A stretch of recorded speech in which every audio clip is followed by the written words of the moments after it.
নমস্কার বন্ধুরা, সবাই কেমন আছেন? আজ একটা সুন্দর রেসিপি নিয়ে এসেছি। আজ বানাবো হাত মাখা উচ্ছে ডালের রেসিপি। আপনারা যদি ভিডিওটা ইউটিউব থেকে দেখে থাকেন তাহলে চ্যানেলটাকে সাবস্ক্রাইব করে দেবেন। আর যদি ভিডিওটা ফেসবুক থেকে দেখে থাকেন তাহলে পেজটাকে ফলো করবেন আর ভিডিওটা একটা লাইক করে দেবেন।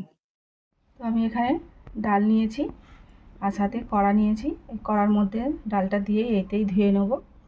তো আমি এবারে ডালটা দিয়ে দিচ্ছি।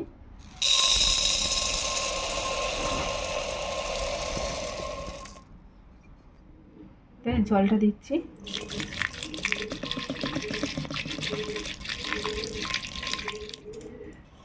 ভালো করে চটকে ডালটা ধুতে হবে।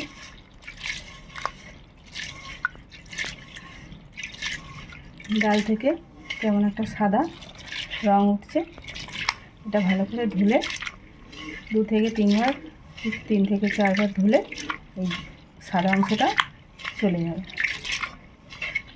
ভালো করে চটকে চটকে ধুয়ে নিতে হবে। জলটা ঝাড়িয়ে নিই।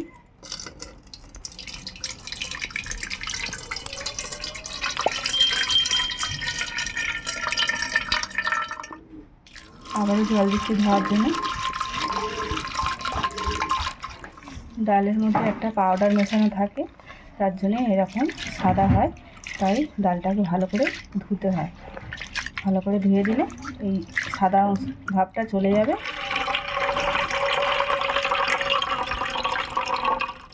ডালটা আমি 4 বার জল দিয়ে ভালো করে ধুয়ে নিয়েছি। এইবারে যেহেতু আমি হাত মেখে ডালটা বসাবো, তাই আমি কাঁচা জিনিসগুলো সব এর মধ্যেই দিয়ে দেবো ডালের মধ্যে। তাই প্রথমে পেঁয়াজটা দেবো, এবার দেবো টমেটো কোঁচা,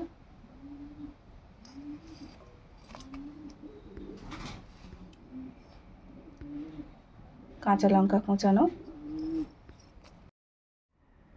এবারে দিচ্ছি আদা রসুন বাটা। খুবই কম করে দিতে হবে, এটা খুবই সামান্যই আছে। এবারে দিচ্ছি হলুদ গুঁড়ো, দিচ্ছি লঙ্কা গুঁড়ো 4 চামচের হাফ চামচ,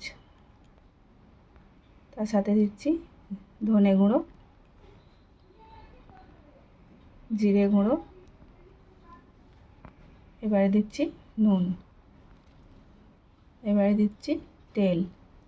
এখানে আমি সাদা তেলটা ব্যবহার করেছি, আপনারা চাইলে সরষের তেল ব্যবহার করতে পারেন।